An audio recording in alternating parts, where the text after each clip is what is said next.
could have.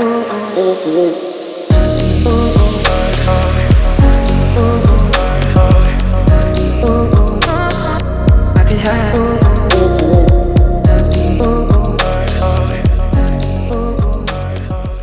Carlos III, que organizamos conjuntamente todas las sociedades económicas de España y que este año el ciclo versa o se dedica a los problemas derivados del agua o de la escasez del agua.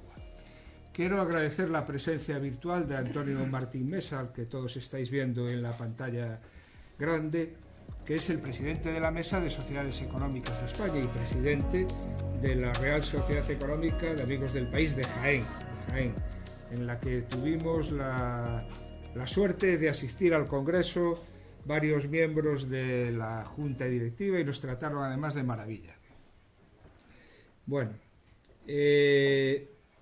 Antonio, en primer lugar, muchas gracias por estar con nosotros y hacer el esfuerzo, aunque sea virtual, de estar hoy en la conferencia que organizamos desde Santiago.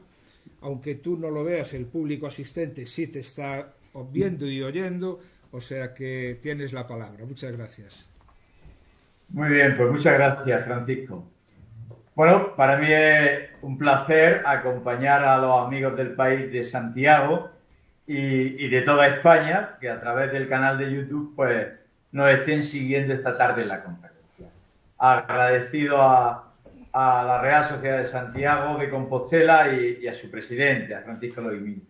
Y muchas gracias también, en nombre de la Red de Reales Sociedades, a doña Begoña Fernández Rodríguez, que va a ser quien imparta la conferencia esta tarde, y a don Juan Manuel Monterroso Montero, que es el presentador.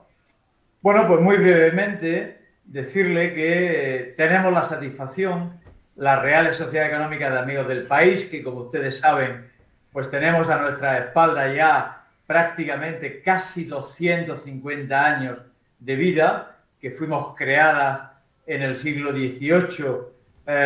La primera fue la Vascongada, le siguió la Matritense y a partir de ahí Las Palmas, Jaén, Santiago, etcétera, etcétera. Hubo varios centenares de reales sociedades. Después las vicisitudes de la vida nos han llevado a que en la actualidad quedemos prácticamente menos de una veintena de sociedades activas, pero bueno, muy bien repartidas por todo el territorio, desde la Vascongada, Santiago, Barcelona, la Matritense, Zaragoza, Extremadura, Valencia, Jaén, Málaga, Sevilla, La Palma, Tenerife, Las Palmas de Gran Canaria, etcétera. Y bueno, estamos inaugurando una etapa que, al contrario que en décadas o en siglos anteriores, en que prácticamente hemos vivido unas a espaldas de otras, hemos tenido una vida más o menos activa, dependiendo de las sociedades, pero de espaldas una a otra, de unos años a esta parte, estamos haciendo un esfuerzo que está dando sus frutos y es coordinarnos, es generar sinergias, es ayudarnos. Cada uno mantenemos nuestra programación y nuestra independencia, como no podía ser de otra forma, pero sí que realizamos una serie de actividades conjuntas.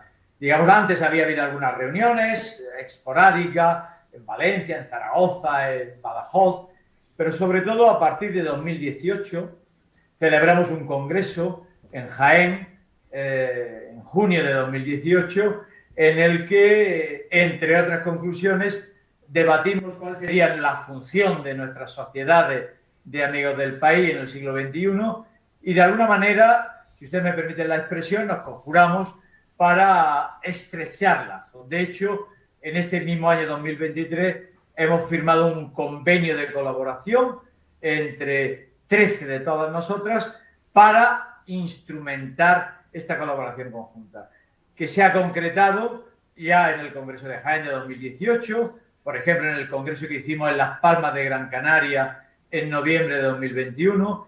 Tenemos ya programado otro congreso en noviembre de 2023 en Zaragoza. Bueno, esta es una de las actividades. Otra de las actividades y otra novedad que nunca antes se había hecho, hemos creado el premio Carlos III de las Reales Sociedades Económicas de Amigos del País, que pretendemos con ello pues premiar a aquellas personas o instituciones que más se identifiquen con los valores de la Ilustración. Bueno, pues esta primera edición, que lo vamos a entregar en 2023, ha sido, digamos, seleccionada. Se le va a otorgar el premio de las Reales Sociedades a doña Carmen Iglesias, de todos ustedes, supongo que muy conocida, que actualmente es la presidenta de la Real Academia de la Historia. El acto se llevará a cabo, todavía no tenemos determinada la fecha, pero en este año 2023.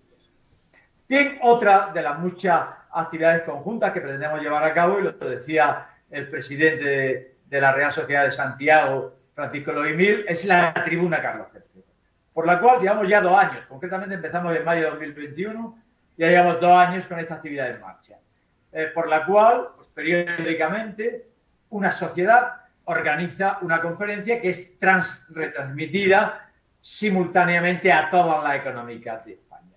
Hoy todas las económicas hemos distribuido a nuestros socios el enlace a YouTube para que puedan seguir la conferencia.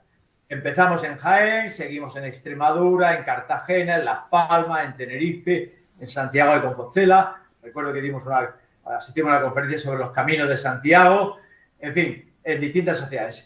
¿Cuál ha sido la novedad de 2023? Porque hemos pensado que y también lo ha adelantado Francisco Loimil, ante la problemática del agua, que es quizá uno de los problemas cruciales que tiene hoy España y la economía española, hacer un ciclo monográfico sobre el agua y su importancia para el sector agroalimentario.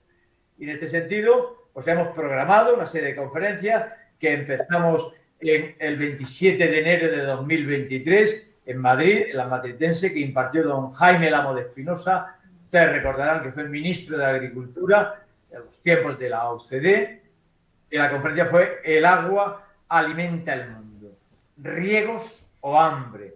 Continuamos en marzo de 2023 en Las Palmas de Gran Canaria. Nos impartió la conferencia Roque Calero Pérez con el título El papel de la desalación del agua de mar para afrontar las crisis del agua potable. Muy recientemente, la semana pasada, el miércoles de la semana pasada, el 17 de mayo, hubo que retrasarla por diferentes motivos, se impartió la tercera, en esta ocasión desde Sevilla. La impartió don Pedro Parias Fernández de Heredia, y el título fue La gestión del regadío en Andalucía, alternativa ante la pertinaz sequía. Hoy, desde Santiago, asistimos a la 4ª conferencia. Ya tenemos anunciadas para Cartagena, para Zaragoza, para los próximos meses. El título es Paisaje del agua, del pasado incómodo a las perspectivas futuras, visiones desde el patrimonio cultural, que, como ustedes saben, y les reitero mi agradecimiento, impartirá doña Begoña Fernández Rodríguez, profesora titular de Historia del Arte de la Universidad de Santiago de Compostela, y cuyo presentador será don Juan Manuel Monterroso Montero, catedrático de Historia del Arte de la misma universidad.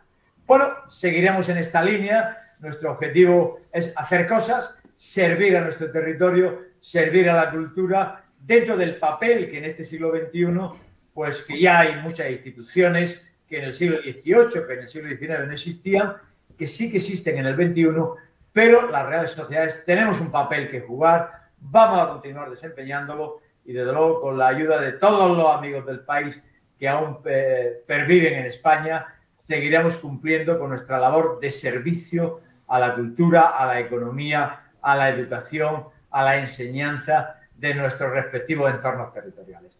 Por mi parte, nada más, agradecer a todos los asistentes presenciales u online que nos sigan, y nada más. Francisco, una auténtica satisfacción compartir la conferencia con vosotros. Yo a partir de este momento me voy a desenganchar, porque sé que necesitáis la pantalla para la presentación de la conferenciante, y seguiré la conferencia a través de YouTube como los demás usuarios. Muchas gracias. Muchas gracias, Antonio.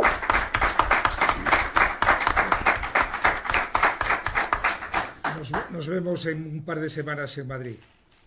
Nos vemos en Madrid. Chao.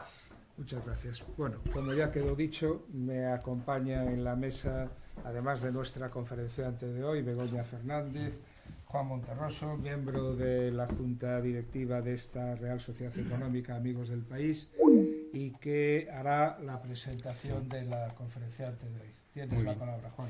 Muy buenas tardes a todos, muy buenas tardes a todas las personas que nos están viendo a través de YouTube. En primer lugar, me gustaría agradecerle a la Real Sociedad Económica de Amigos del País de Santiago la posibilidad de estar aquí en algo que es una posición muy cómoda, que es la de presentar a alguien a quien se conoce muy bien. Y en segundo lugar, también dar las gracias a la tribuna de Carlos III justamente por la misma razón, por la posibilidad de estar aquí hablando para el resto de las Reales Sociedades Económicas de Amigos del País de España. Presentar a Begoña Fernández Rodríguez me permite un pequeño juego, y espero que todo el público lo sepa, que es parafrasear lo que ella prácticamente hace 2 semanas dijo justamente estando en la misma situación que el que les habla ahora aquí. Es muy difícil poder hablar de alguien cuando se tiene una relación tan estrecha, tan cercana con dicha persona. Deslindar lo personal de lo académico, de lo investigador, es francamente difícil cuando son más de 30 y tantos, 40 años, casi los que llevamos conociéndonos.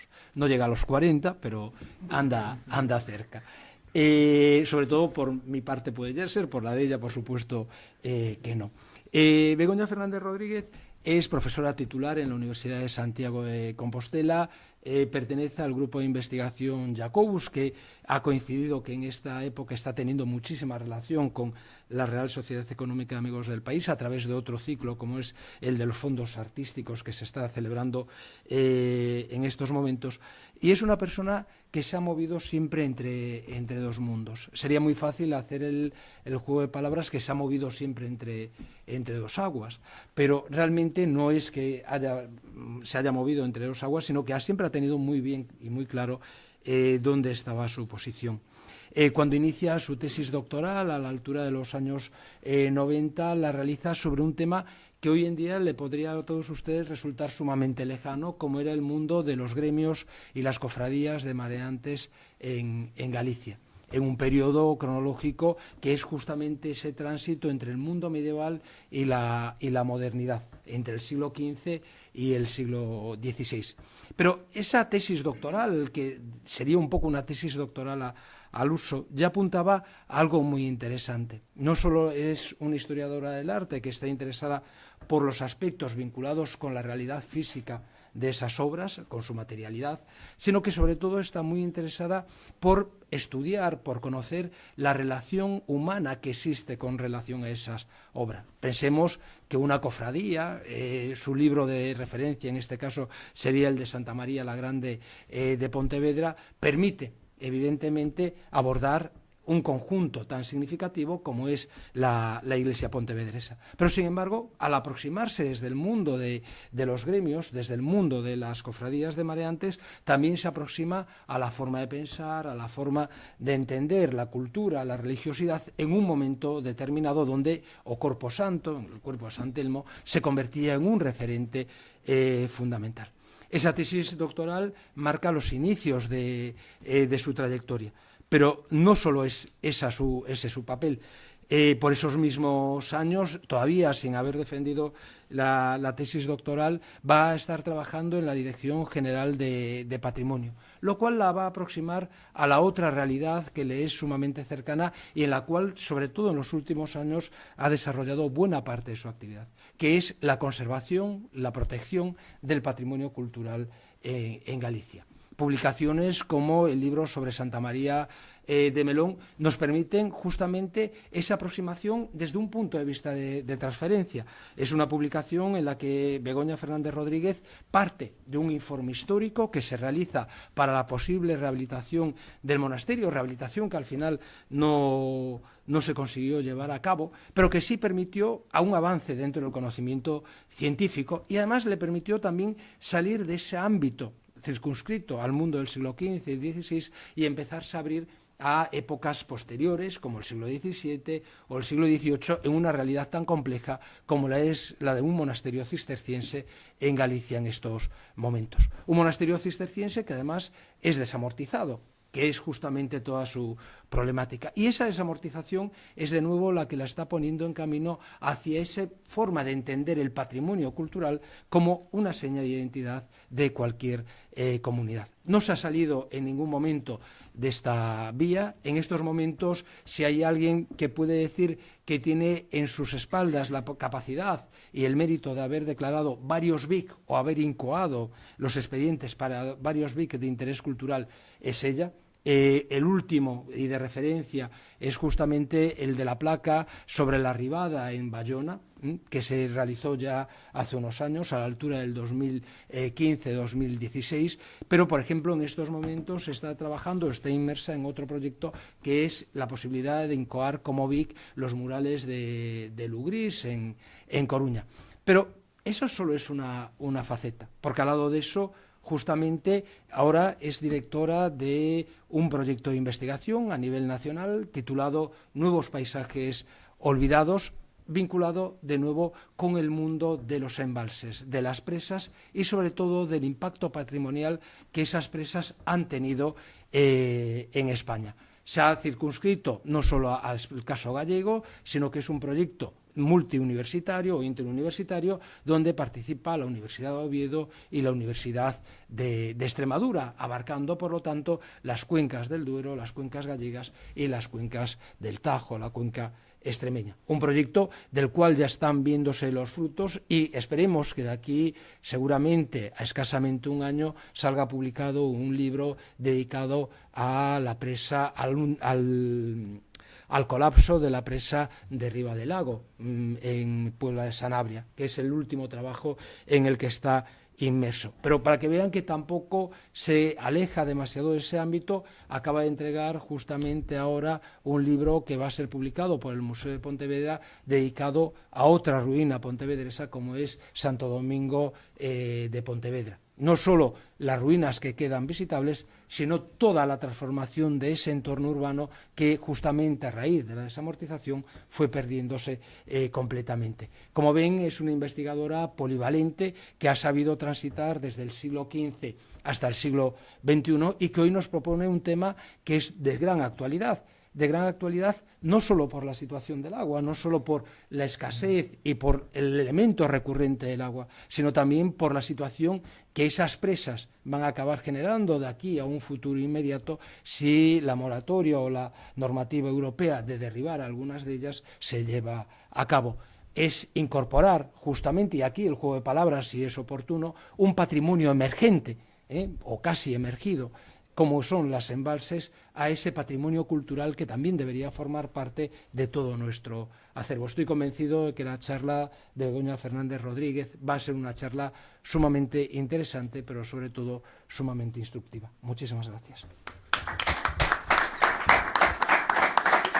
Muchas gracias, Juan.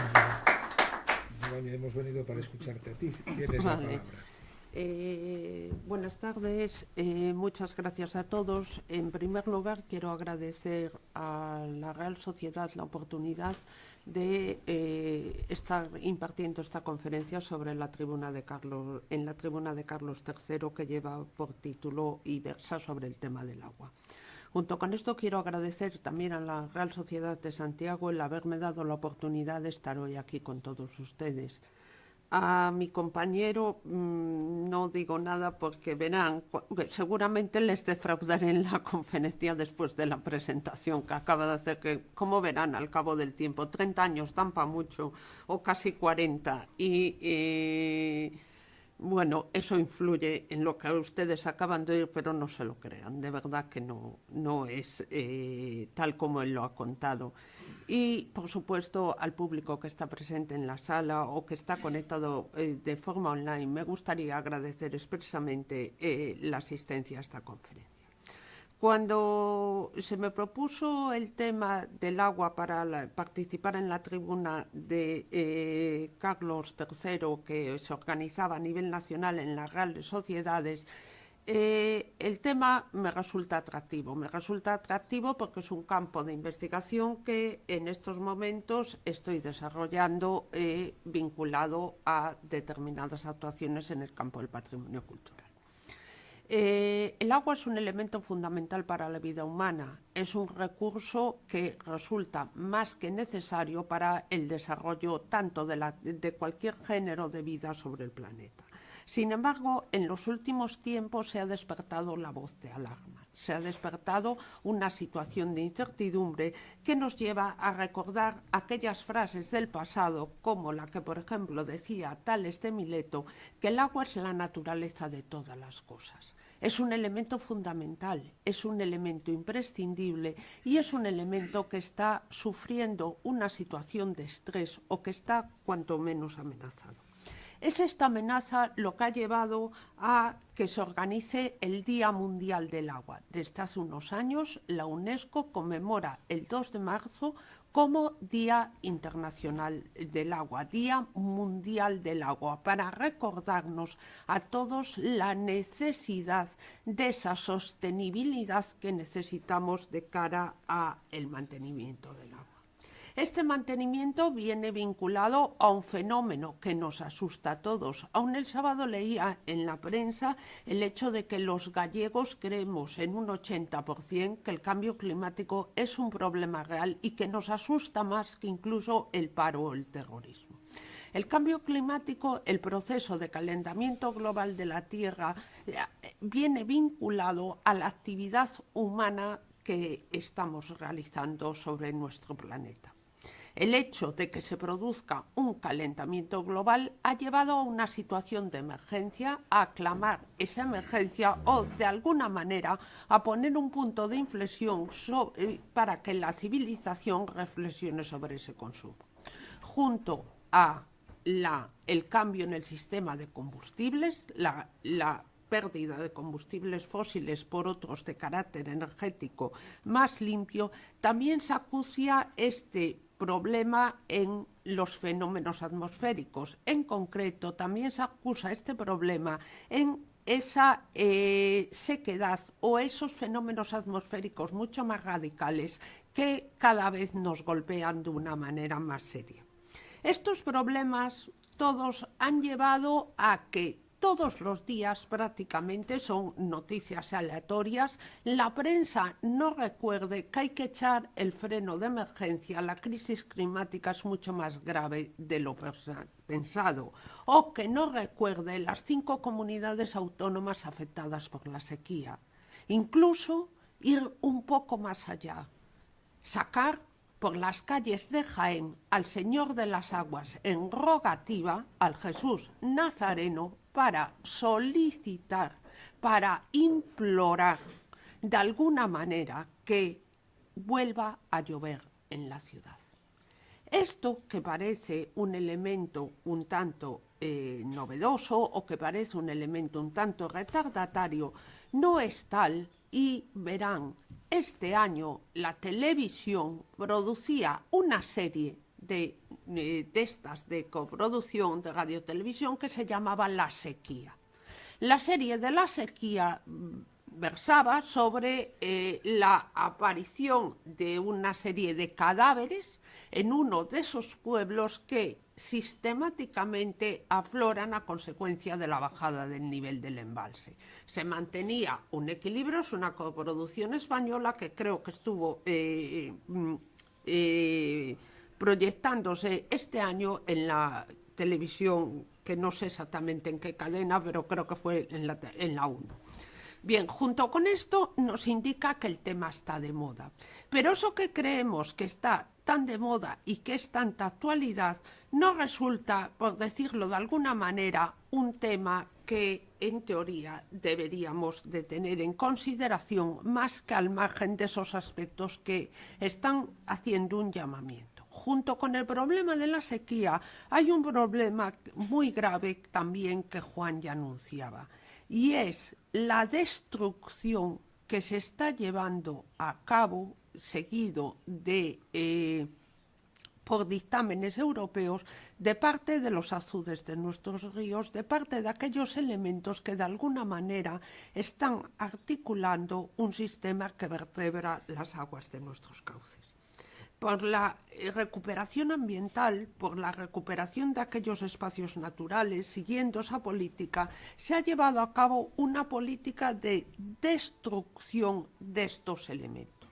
España es el país que más ha destruido. En total llegamos a 108 destrucciones. Portugal tiene una, Francia 39, y esto no es que seamos más bárbaros que el resto de los europeos, es que somos los que más infraestructuras de estas características tenemos en nuestras aguas. Y esto es parte lo que explica que la cifra española se haya disparado de una forma considerable. Junto con esto tenemos otro elemento a tener en cuenta, y es esa pancarta que es sin agua no hay vida. Esta pancarta forma parte de la revuelta de un pueblo de Teruel por la orden de derribo que Iberdrola tiene que llevar a cabo de una presa que se encuentra en la cuenca del Júcar. La autonomía, el gobierno autonómico intenta proteger de alguna manera la infraestructura, porque es un sistema de riego que en estos momentos ya ha creado un ecosistema, sin embargo se ha dado orden de derribo. Esta era la pancarta más suave de todas las que encontré. Hay huelgas de hambre, hay de alguna manera un rechazo social hacia el derribo de estas infraestructuras que vienen dictadas por los acuerdos europeos.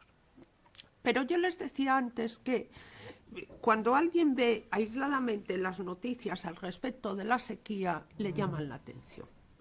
Pero de alguna manera... perdonen, me he ido. De alguna manera no es para tanto. España ha convivido con la sequía durante mucho tiempo de su historia.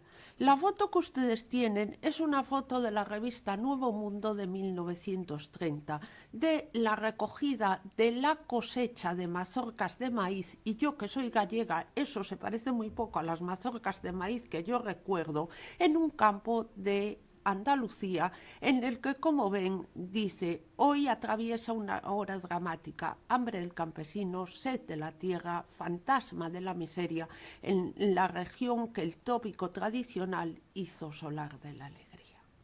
De esto hay muy poco a que los españoles colocásemos adjetivos a la sequía. Primero fue espantosa, después... En 1850 decidimos que era mejor denominarla cruel, y en 1868 apareció la maravillosa adjetivo de pertinaz sequía. En 1868 el pabellón nacional hablaba de los problemas que tenía el campo debido a la pertinaz sequía motivó el hambre que presenta en aquella población con todo su lúgubre acompañamiento. Estos adjetivos fueron sistemáticamente recurrentes a lo largo del siglo XIX para explicar la situación. Pero ya saben ustedes que los españoles somos muy gráficos y no había nada como ilustrar esa sequía por medio de una caricatura de cómo nos iba afectando, adelgazando a la población. El suplemento dominical de correspondencia militar publicaba esta caricatura que se llamaba La sequía.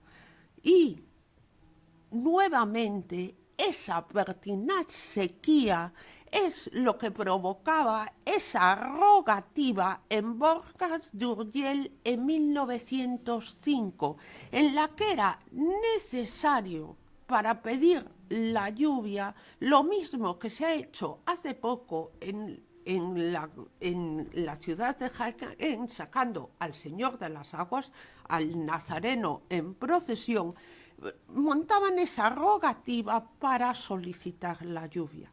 Como ve, no hemos inventado prácticamente nada y culturalmente seguimos respondiendo a los mismos esquemas. Pero si cuando se habla de pertinaz sequía, se habla, y a todos nos suena, más a los que tenemos una determinada edad, es la utilización que del adjetivo hizo el régimen franquista.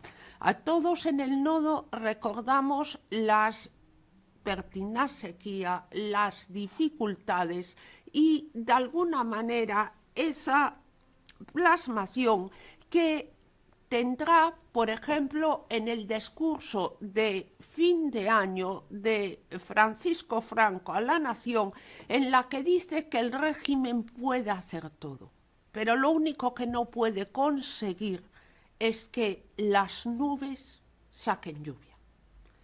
Ese discurso marca un punto de inflexión que vendrá determinado por una serie de acontecimientos. Las infraestructuras hidroeléctricas, las infraestructuras hidráulicas en España dieron comienzo con anterioridad al siglo XVIII, al siglo XX, al siglo XIX, y una de las primeras fue el Canal de Castilla. El Canal de Castilla era un sistema que servía, por un lado, para diversas funciones. Nace en el siglo XVIII de la mano de Fernando VI y vinculado a una obra o a una intención de alguna manera real que lleve a conseguir que, dado que el sistema de transporte es tan malo, se facilite el comercio de las mercancías del cereal castellana a los puntos del norte de España para que tenga venta y facilidades. Este canal, que afectaba a las provincias de Burgos, Valladolid y Palencia con un sistema de Y, se convirtió en una vía de comunicación y de transporte de mercancías durante muchísimo tiempo en España, vía que desde 1991 está declarado conjunto histórico y por lo tanto, cuenta con la máxima categoría de protección que establece la legislación española en materia de patrimonio. Pero las obras a veces son pequeñas, otras son grandes, pero la importancia no es tanto el tamaño que tiene la obra, sino que la obra llegue. Lo que tienen ustedes ahí es una fuente que está ubicada en la ciudad de Zaragoza y que se llama la Fuente de los Incrédulos. La Fuente de los Incrédulos es una historia muy bonita, es una historia romántica, y es que en el momento que Pignategui plantea el impulso de un canal que consiga unir el Mediterráneo con el mar Cantábrico, el canal de Aragón, la gente se rió de él y no se lo creyó. Cuando el agua de ese canal llegó a la acequia de Casablanca, es decir, llegó a los alrededores de la entonces ciudad de Zaragoza en el siglo XIX, Pignategui manda construir lo que se llama la Fuente de los Incrédulos. La fuente para convencimiento de los incrédulos y descanso de los viajeros. Esta fuente que hoy está totalmente aislada, que ha sido rehabilitada y que se encuentra protegida por la normativa patrimonial de la Comunidad Autónoma de Aragón, es un ejemplo de la entrada del agua para abastecimiento de la ciudad, que estaba rodeada de una serie de elementos de producción al tiempo que mantenía la vigencia de haber conseguido que el canal de Aragón hubiera llegado a la ciudad de Zaragoza. Junto con esto, tenemos otro tipo de obras que en España abundan considerablemente. Tenemos saltos hidroeléctricos, saltos utilizados para la obtención de energía eléctrica. Tienen ustedes ahí, todos lo asociamos durante mucho tiempo, cómo estos saltos se asociaban al régimen de la dictadura, al régimen de Franco. Bien, los primeros saltos que tenemos en España de estas características lo tienen ustedes ahí con el caso de Almohaciz de Cuba, en Aragón son de origen romano. Ese salto no funciona, pero no funciona no porque haya sufrido algún daño la presa, sino porque el embalse, es decir, el cuenco que forma esa pantalla de hormigón se ha colmatado y ha dejado de tener uso.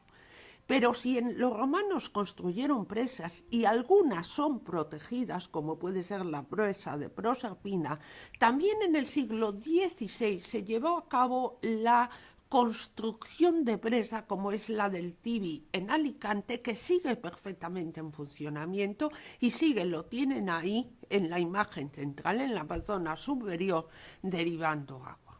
En el siglo XIX tenemos nuevos ejemplos de construcción.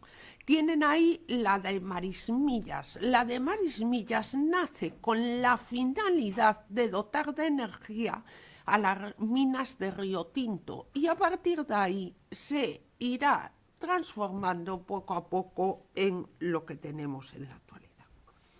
Pero yo les decía que también en el siglo XX hubo obras de estas características y uno de los elementos principales es ese pantano que está construido en Jándula, que era durante mucho tiempo, y esa imagen está sacada de El Financiero de 1933, orgullo del gobierno republicano, porque era la presa más alta que producía un mayor nivel y que producía una importancia energética fundamental para la historia y el desarrollo económico de España. Pero si aquí llegamos a 1933, en 1936 la historia de España cambió radicalmente. Por desgracia, durante más de 3 años, un conflicto bélico arrasó prácticamente el país y generó una situación de destrucción, penuria y miseria que era, de alguna manera, uno de los mayores problemas que tenía España en 1939. Si la guerra fue dura, la posguerra no fue menos dura, y mucho menos porque España, lo tienen ahí, quedó sometida a un aislamiento internacional. En una de las caricaturas publicada por la prensa internacional, por supuesto, que tienen ahí, Franco pregunta al ratón, ¿por qué no me reconocen? Y el ratón le contesta, porque te conocen muy bien. Cuando los 3 representantes de Inglaterra, de Estados Unidos y de Francia pasan a su lado por la calle. Este aislamiento internacional, que fue vendido por la prensa y por el noticiario del régimen como la extraordinaria autarquía que tiene que vivir España, de alguna manera partía de que a Franco no lo conocían, porque exactamente lo conocían muy bien. Esto produjo una situación de desamparo, produjo miseria, produjo hambre y produjo sobre todo algo que se llama restricciones eléctricas. Los cortes de luz achacados a esa pertinaz sequía eran muy frecuentes en este momento en España. Prácticamente se cortaba el suministro porque no llegaba entre las 4 de la tarde y las 10 de la mañana del día siguiente. Prácticamente la gente no tenía posibilidades ningunas. Se volvió al candil. Es decir, se volvió a iluminarse no con el sistema de electricidad. Hasta tal punto era grave el problema para la economía del país que, de alguna manera, la Iglesia reconoció el robar luz como pecado. Es uno de los pocos puntos en que robar luz se convirtió, digamos, no solo en un acto ilícito, sino también en un pecado que debía de ser objeto de confesión. Junto con estas restricciones eléctricas había que dar una respuesta. Y la respuesta se centró en saltos y centrales hidroeléctricas. Es decir, en aprovechar algo que España tenía de sobra, que era cursos fluviales, y ejecutar obras que permitieran su aprovechamiento. Aquí va a haber una diferencia con respecto a lo que se produce en la primera mitad del siglo XX. En esta primera mitad del siglo XX lo que se producen son embalses de derivación, es decir, son embalses de tamaño más pequeño, reducidos, que permiten almacenar agua. Después del final de la guerra y ante la necesidad de mejorar el sistema de vida de los españoles y de dar respuesta a las necesidades energéticas de una industria, y gracias a los avances tecnológicos se consigue hacer lo que se llama embalses de regulación. Los embalses de regulación tienen una ventaja: permiten almacenar más agua, son más grandes, porque las eléctricas descubren que el agua almacenada en un pantano es muy barata. Entonces, cada vez hacen embalses de mayor tamaño. ¿Por qué? Porque técnicamente es posible. El segundo paso, que también es posible, es que la energía se puede transportar. Es decir, que las pérdidas energéticas que supone el transporte y que no se podían realizar hasta este momento se pueden llevar a grandes distancias. ¿Y esto qué ocurre? Ocurre que por primera vez se van a llevar a cabo aprovechamientos de cauces en lugares que hasta el momento no se había producido esa utilización, porque era imposible transportar la energía. Esto deriva en la creación de grandes centrales, de grandes saltos hidroeléctricos. Y como tienen ustedes en este del río Alberche, en la Sierra de Gredos de Madrid, para que haya un embalse, para que haya un salto, tiene que haber una presa. Es decir, tiene que haber una pantalla que, colocada en una cerrada, en un lugar adecuado de estrechamiento, independientemente de la forma que le demos a esa pantalla, consiga generar la lámina de agua, consiga generar la acumulación de agua. Una vez tenemos construida la pantalla, necesitamos un segundo elemento. Y este segundo elemento viene derivado de la central eléctrica y la playa de transformación. La central eléctrica puede tener distintas ubicaciones, puede ser subterránea o estar en altura, estar integrada en la estructura de la presa o estar fuera de ella, pero siempre es necesario una central eléctrica donde se genere esa electricidad que viene del salto de agua. Y luego una playa de transformación. ¿Por qué? Porque es necesario aumentar la intensidad de la energía para que pueda ser transportada y que no se pierda. Por último, nos quedaría un elemento que debe resultar indispensable en estas obras, que son los poblados. Aquellos lugares donde vive, reside la gente que tiene que trabajar en estos sitios que cada vez está más lejano de los centros de población.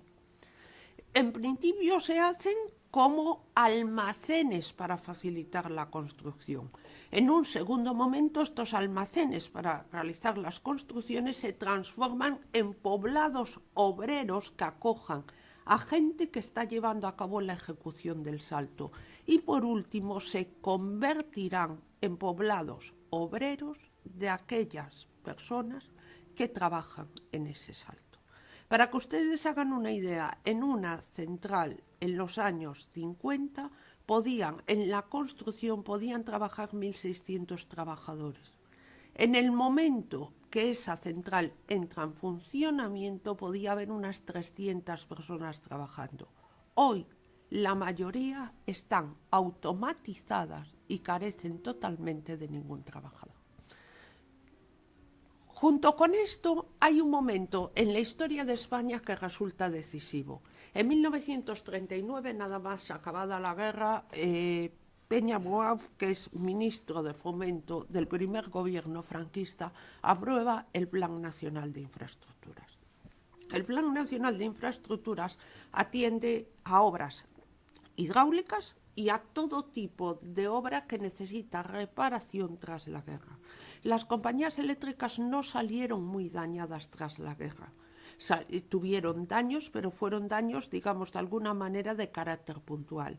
Estuvieron más dañadas por la falta de reforma y actualización de esas infraestructuras que por destrucciones significativas de las mismas.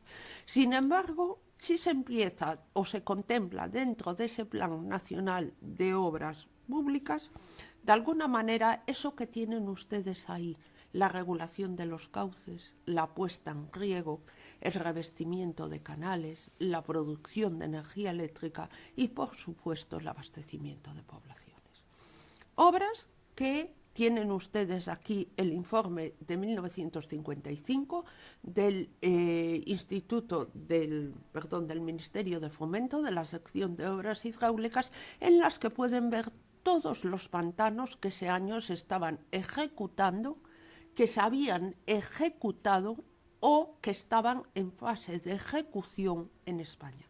Para que ustedes hagan una idea, en tan solo prácticamente 20 años en España se pusieron en marcha más de 1.200 pantanos en los cauces españoles, hasta tal punto que esta actividad forma parte del principal elemento económico del régimen franquista, ya que la proliferación de pantanos llevó a la chanza popular de que Franco fuera identificado como Paco el Rana, porque iba de pantano en pantano inaugurándolos, inauguración a la que religiosamente asistía para darle al botón de una central que ya funcionaba. La situación en Galicia es distinta. ¿Por qué? Porque Galicia fue una de las pocas comunidades, hoy es comunidad, fue uno de los pocos territorios de España que se le consintió un régimen especial. Para que ustedes hagan una idea, normalmente en los pantanos, independientemente de que la concesión fuera particular, eran ejecutados por iniciativa del Estado, por iniciativa nacional. Eso ocurrió en toda España, con la excepción de Galicia. En Galicia lo que sucedió es una realidad totalmente distinta. 3 empresas creadas es proceso para ellos, Unión Eléctrica, Fuerzas Eléctricas del Noroeste, Saltos del Sil e Hidroeléctrica Moncabril, se repartieron los ríos gallegos. Se repartieron el aprovechamiento integral de nuestras aguas, porque ya no se hacía un embalse, se hacían cadenas de embalses, con lo cual pactaron de alguna manera quién iba a utilizar cada río para no interferir las unas en las otras. De todas, la ganadora, me imagino que ya se lo imaginan, fue Fuerzas Eléctricas del Noroeste. ¿Por qué? Porque Barrié, independientemente de que tuviera participación económica en las otras dos, generó otra cosa. Si la producción era de cada una de las empresas por separadas, la distribución de toda la energía generada recaería en manos de Fenosa. Con lo cual, ella fue la encargada de controlar absolutamente el monopolio de distribución de la energía que se generaba en los cauces gallegos. Esto tienen ustedes ahí un mapa de todos los embalses que se repartieron y tenemos en las cuencas del Miño-Sil, que depende de la Confederación Hidrográfica del Miño. Y tienen ustedes aquí el aprovechamiento que Fenosa llevó a cabo del río Miño.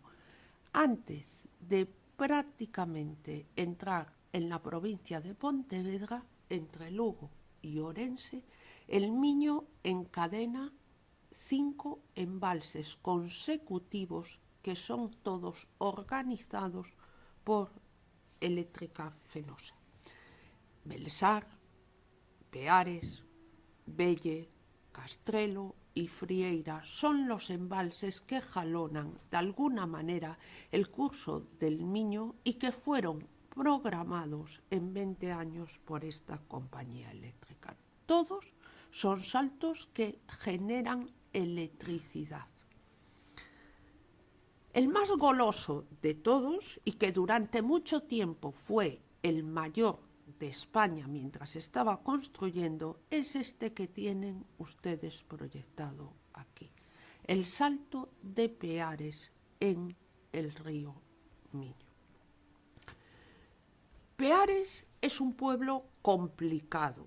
De hecho, en estos momentos aparece reiteradamente en la prensa diciendo que es difícil de gobernar debido a la situación administrativa que tiene. Pertenece a 2 provincias, a Lugo y Orense, y tiene 4 ayuntamientos diferentes, que son Carballedo y Pantón en Lugo y Aperosa y Nogueirar de Ramuín en Orense. Es decir, es un enclave estratégico entre 2 provincias y 4 ayuntamientos distintos. Pero si administrativamente funciona como enclave estratégico, también desde el punto de vista hidrográfico Galicia es un enclave estratégico. Peares es el sitio donde los aportes del Miño se juntan al Miño, es decir, es el pueblo de los 3 ríos. Es el lugar donde el Sil se conecta con el Miño y donde también existe un tercer río que es el Bubal. Bien, es un pueblo conocido, es un pueblo que tiene una estación de Renfe y es un pueblo de alguna manera que es importante. El salto de los Peares fue empezado a construir aproximadamente en 1948. Supuso de alguna manera la reordenación de todo el espacio, digamos de alguna manera, que Fenosa tenía planteado para el curso del Miño. El hecho de haber planteado el primero de los embalses en el cauce medio del río suponía de alguna manera la necesidad de ordenar tanto la cuenca alta del río como la cuenca inferior. La cuenca alta del Miño, a diferencia de lo que sucedió o estaba previsto realizar, se ordenó con un único embalse magistral, que es el embalse de Belesar. El jefe del Estado inauguró ayer en Lugo el salto de los Peares. Yo se lo decía sistemáticamente en cada inauguración. Franco acudía a darle al botón de encendido, aunque el salto ya llevará funcionando, caso de los Peares, 2 años. Era difundido por la prensa nacional, lo mismo que en el noticiario se ponían reiteradas imágenes en el nodo de la presencia de Franco, recibido por el presidente de la eléctrica que lo inauguraba, recibiendo las explicaciones de Benigno Quiroga, director gerente de la empresa, y atendiendo o sencillamente contemplando la grandeza de ese embalse de Belesar, que era en aquel momento el mayor embalse que se había realizado en España. Pero no eran las autoridades las únicas que sacaban pecho. También las constructoras. Termac fue la constructora encargada de realizar el salto. Tienen prácticamente una foto muy similar a las que yo les he puesto del embalse como anuncio publicado en el ABC el año que se inaugura, en 1955, de este magnífico salto, en el que he recortado, porque ya no venía a cuento, las características que ponía debajo y las toneladas de hormigón que habían sido desplazadas. Junto con esto tenemos al padre de este salto. El padre de este salto es este señor que tienen ustedes proyectado aquí, que se llama Antonio Becerril Antón Miralles. Me imagino que le sonará el apellido, pero el señor Becerril era catedrático de hidráulica en la Escuela Politécnica de Madrid.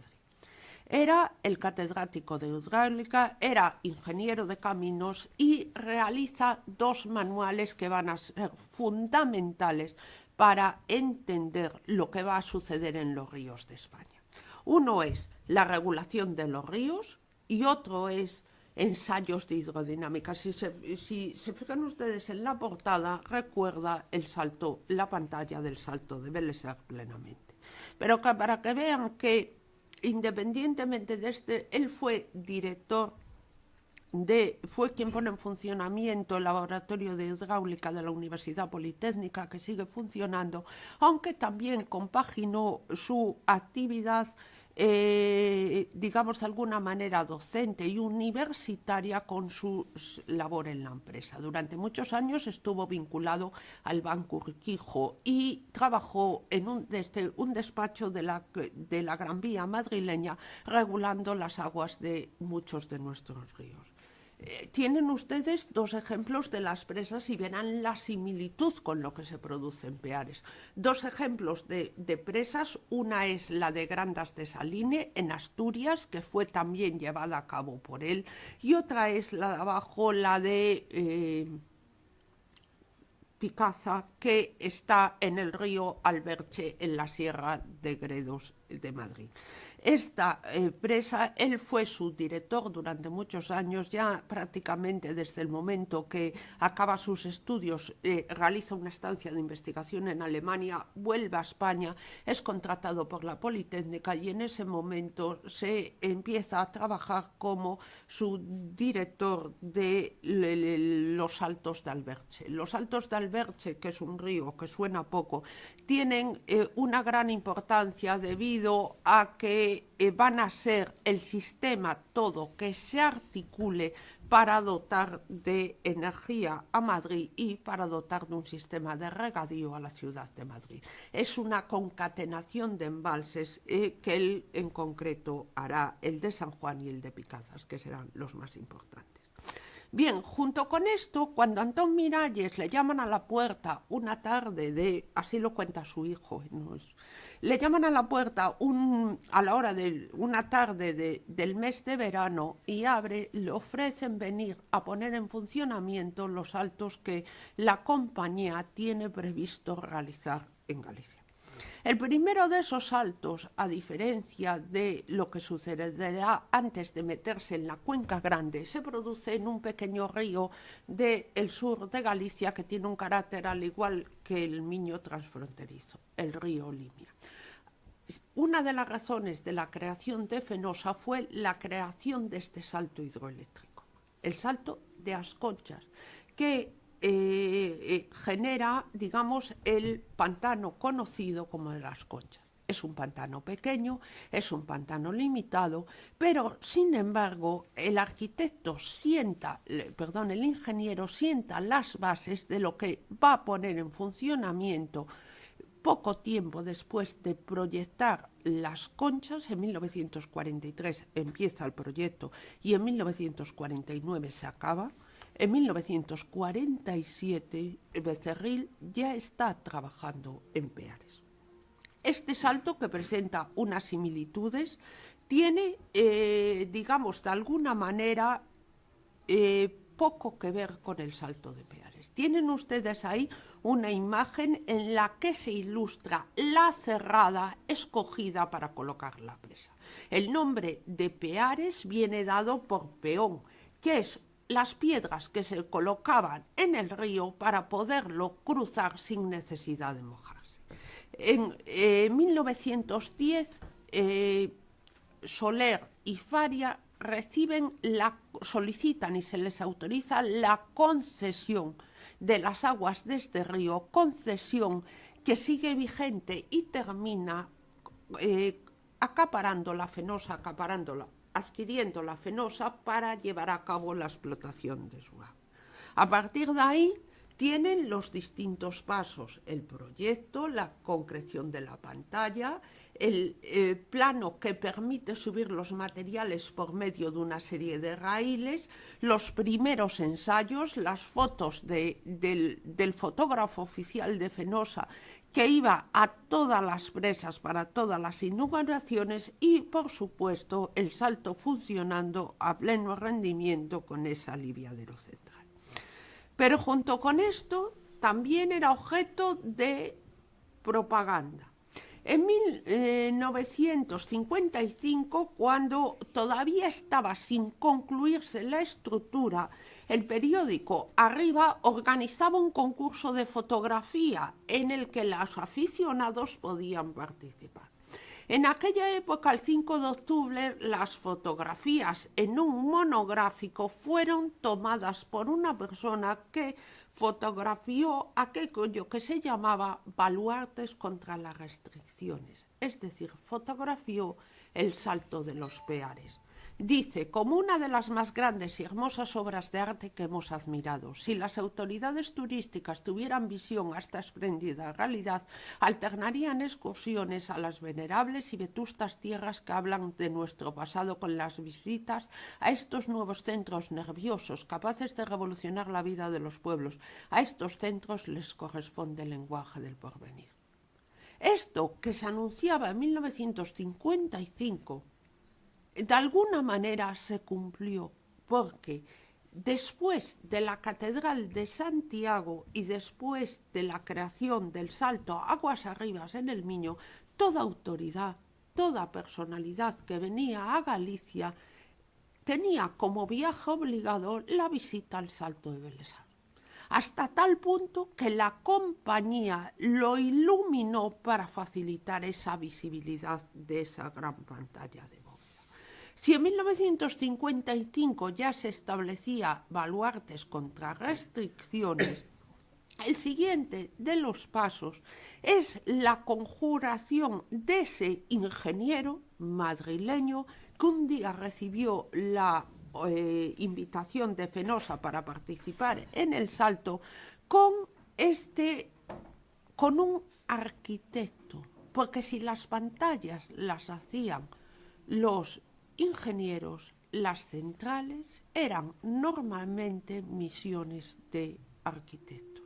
Y en este caso trabajará un arquitecto gallego vinculado estrechamente a la familia Barrié.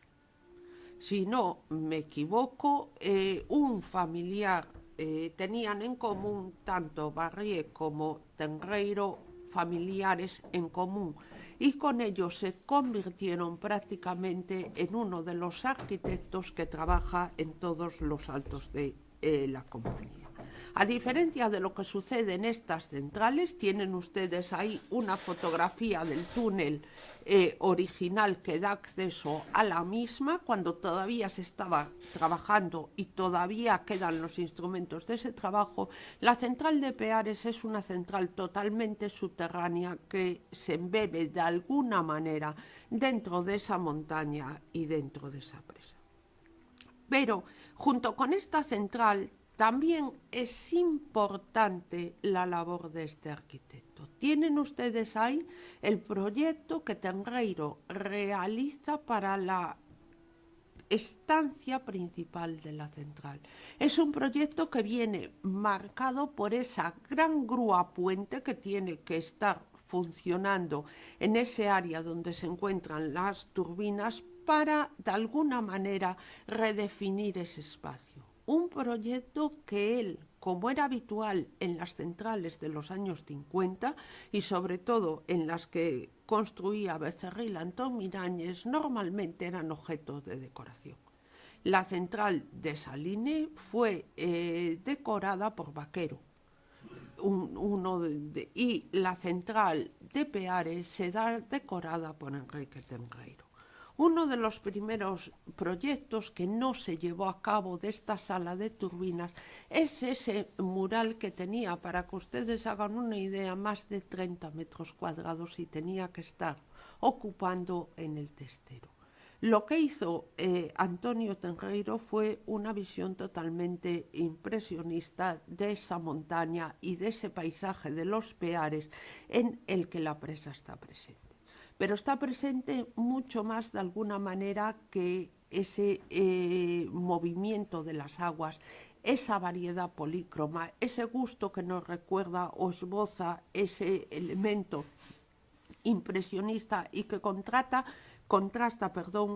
cruelmente con la realidad. Es un proyecto que no se llevó a cabo, pero sin embargo es un proyecto que recrea esa colocación del elemento ingenieril dentro de ese paisaje que aparece surcado por torres de alta tensión, por la presencia de ese puente omnipresente siempre en los peares o por la presencia de ese salto que de alguna manera a pleno funcionamiento y con aguas turbulentas del río marcan una dinámica y un movimiento en una sala estática y fría.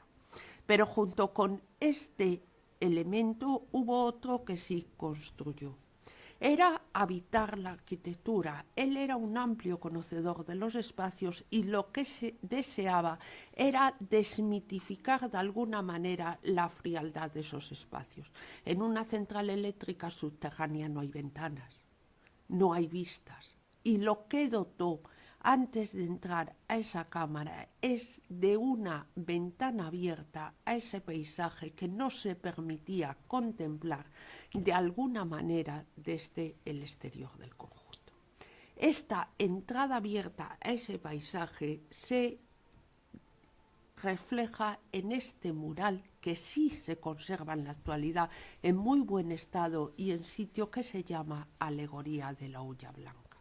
La energía, los ríos, en esta época se considera en contraposición con la hulla negra, la del carbón como hulla blanca.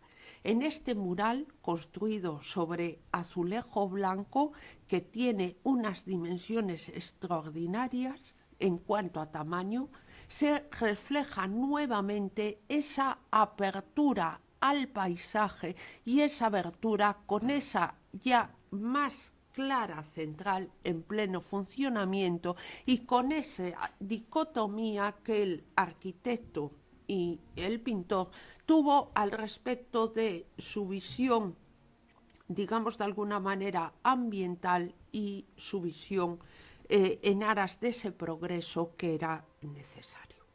Pero junto con todo esto tenemos otro de los elementos. Yo les decía que en un salto hay 4 elementos. El salto con la presa y el embalse, la central, la playa de transformación y el poblado. Y yo les decía que Antonio Tenreiro está muy vinculado, no solo por ciudad, está muy vinculado a Barriet. Ya su padre estaba muy vinculado, de hecho su padre es el que hace la sede del Banco Pastor en Coruña. Y él lo que hace es que diseña la mayoría de los poblados que tienen las centrales hidroeléctricas de Fenosa. Bien, el plano que tienen ustedes aquí es el plano del poblado de Peares, en las que se ve la presa perfectísimamente y se ven las distribuciones de los distintos edificios. Yo les decía que el poblado evoluciona de alguna manera desde lugares de almacén hasta transformación en viviendas de gente que está construyendo, puesto que tiene que venir mucha gente fuera y normalmente no hay lugares de acogida en las proximidades, para luego viviendas de residencias. Bien, tienen ustedes aquí el perfil de parte de ese poblado de 1950. Es un perfil totalmente duro, escarpado, en que los bloques se conciben de manera independiente los unos del otro en el medio de la naturaleza y del paisaje. Ese poblado, lo tienen ustedes aquí, ha sido rehabilitado por Unión Fenosa y hoy es un centro de inmersión lingüística del inglés junto al Salto de los Peares. En este poblado existe un elemento que llama la atención y es la capilla de Apena. La capilla de Apena o capilla del Salto de los Poblados es un elemento que será realizado por Antonio Tenreiro y que es un elemento que era un antiguo almacén de hormigón de Termac que se situaba en la parte superior. Este antiguo almacén de Termac fue reconvertido aprovechando, digamos de alguna manera, toda la escasez y toda la utilización de los recursos, fue reconvertido en una capilla que hoy se conoce como Capilla de Apena y que presenta 2 plantas debido al desnivel. En la planta inferior se colocó la vivienda del sacerdote y un local para realizar diversas actividades culturales, ya en 1955. De hecho, no pueden olvidar que en este momento en muchos de estos poblados había incluso los sábados cines, proyecciones de películas, formas de entretener al personal en un espacio, digamos, de alguna manera conocido. Todas las paredes de este espacio son el antiguo almacén de hormigón. Incluso el forjado del primer piso también es el almacén de hormigón. Lo único que hace Tenreiro es añadirle una serie de elementos a esta antigua estructura. La torre, aparte de campanario, va a funcionar como sacristía y lo que hace es que entre esos muros de hormigón, siguiendo el principio de arquitectura moderna, coloca, digamos de alguna manera, unos pies derechos que dan visibilidad al conjunto. Pero si les traigo este elemento, no es tanto por el valor que sí lo tiene de la arquitectura en sí, sino por el hecho de que es el único elemento del Salto de Peares que es bien de interés cultural. Es decir, tiene la máxima categoría de protección que reconoce la legislación española en materia de patrimonio y la tiene desde el año 2018. El 31 de diciembre de 2018, la Xunta de Galicia declaraba la Ribeira Sacra como paisaje cultural. Esta declaración incluía una serie de elementos sueltos y dentro de esos elementos sueltos, junto con monasterios y demás, se declaraba la capilla del Salto de Apena o capilla del embalse de los Peares. Junto con este elemento, también en esa declaración se declaró el edificio de oficinas de Juan de Castañón Mena del Salto de Belesa. Junto con esto, el embalse proporciona otras actividades a la zona que han sido objeto de recreación de una manera de usos turísticos. Tienen ustedes el embarcadero del embalse de Peares. De aquí salía un catamarán que iba a visitar, digamos de alguna manera, o a establecer recorrido por la Ribeira Sacra. Y tienen ustedes una foto de la Diputación de Ourense en el que es una foto de veraneo y de turismo acuático, en la que la imagen que tienen en la zona superior de su izquierda se corresponde con la playa fluvial del embalse de Peares. Ourense ponía debajo lo cortado, también tiene múltiples mares gracias a esos embalses. Junto con esto, tenemos que reflexionar sobre una serie de puntos que pueden resultar interesantes. El primero sería, ¿es necesario reconocer estas obras como patrimonio? El problema de las obras públicas es que nacen con una función que es la utilidad. Y cuando esa utilidad se acaba, lo vieron ustedes en una de las diapositivas, entra la piqueta, porque creemos que ya no son útiles y no nos van a servir. Este es parte del problema. De todos los bienes que existen declarados en España, solo hay 9 presas reconocidas dentro de ese catálogo de bienes.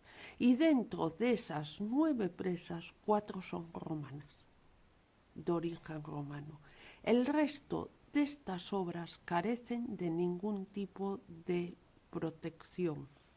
Y parte de esta carencia viene del profundo desconocimiento que existe al respecto de estas grandes infraestructuras que eran comparados con las catedrales del siglo XX.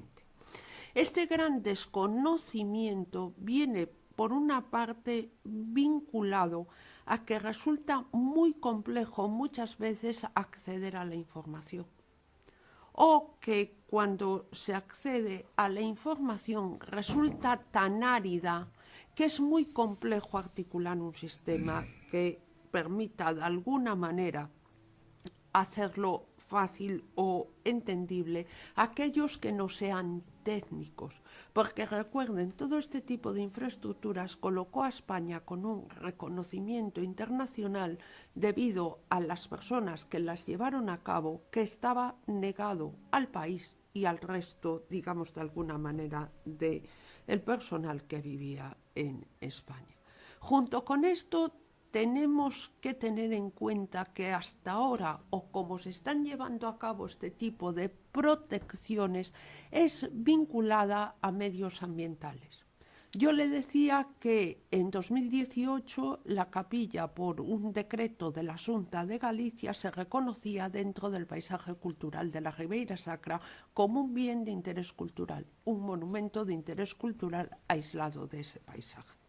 El problema está que hacerlo así le está restando valor o deja desprotegidos otros elementos que en un momento determinado pueden ser susceptibles de alguna manera de interés por conservar.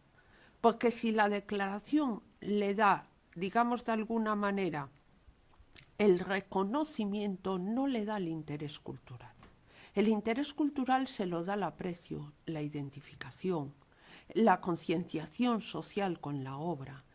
Lo único que da una declaración, de alguna manera, es ese reconocimiento de que ese bien cuenta con un determinado valor. Y, sobre todo, hay que tener en cuenta la estética de estas obras. Para que os hagan ustedes una idea, en 1956 hay una exposición en el Metropolitan de Nueva York, eso que suena mucho a muy vanguardista y tal, en el que es una exposición fotográfica y es una exposición en la que España lleva 150 fotografías de saltos hidroeléctricos, de presas que se desarrollan en suelo y que están consideradas como obras de ingeniería y obras de arquitectura de un conjunto extraordinario que se está ejecutando en España.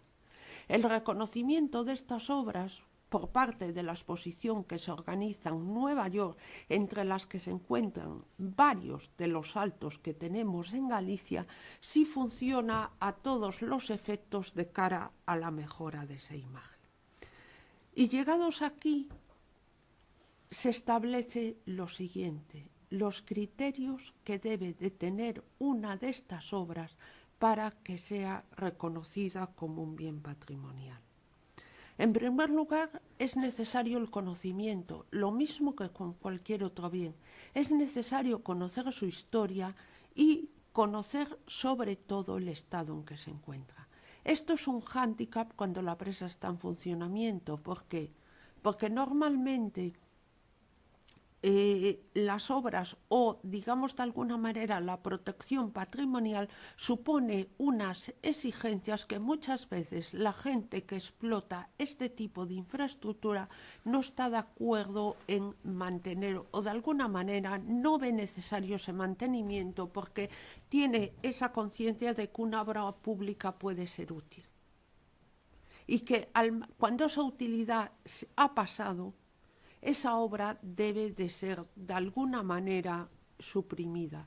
Yo no sé qué pensaríamos hoy si no fuera romano, si alguien dijera que como al puente de Alcántara se le va a sacar el tráfico, lo mejor que podemos hacer es suprimirlo, porque tal infraestructura es una como otra. Lo siguiente que debe de tenerse en cuenta antes de conceder importancia es la singularidad tipológica que tiene la estructura. Evidentemente es imposible conservar todo, proteger todo, no tiene sentido. Pero sí tenemos una serie de obras que, como objetos de patrimonio y como bienes culturales vinculados a ese patrimonio, deben de ser objeto de alguna manera de ese reconocimiento. Ese reconocimiento y esa importancia tipológica y estructural que recae sobre los valores de esa estructura. Otro siguiente aspecto que podremos tener en cuenta es la representatividad de la obra dentro del conjunto de obras que existen en el espacio. Yo se lo decía antes, Peares no es hoy el salto más grande de Galicia, no es el más importante, pero Peares, lo mismo que San Esteban el Sil, abrió la construcción de embalses de regulación en los ríos más importantes que tenemos. Supuso un punto de inflexión y supuso un reconocimiento. Y, por supuesto, el hecho de que tengan los elementos necesarios o imprescindibles de ese salto, elementos que a día de hoy se están perdiendo. Porque si las obras dejan de ser útiles, hoy ya nadie vive en esos poblados obreros, salvo extrañas circunstancias, y están cayendo en el olvido porque siguen siendo propiedad de esas compañías que ya no los necesitan para alojar a sus trabajadores. Embalses, presas, poblados y mapas o playas de transformación se mantienen mientras son útiles. Después están abocadas a la más cruel de las desapariciones, como era la sequía en el siglo XIX, y por supuesto a una pérdida que convirtió a España, digamos de alguna manera, en un elemento fundamental del desarrollo tecnológico, no solo español, sino también internacional. Muchas gracias.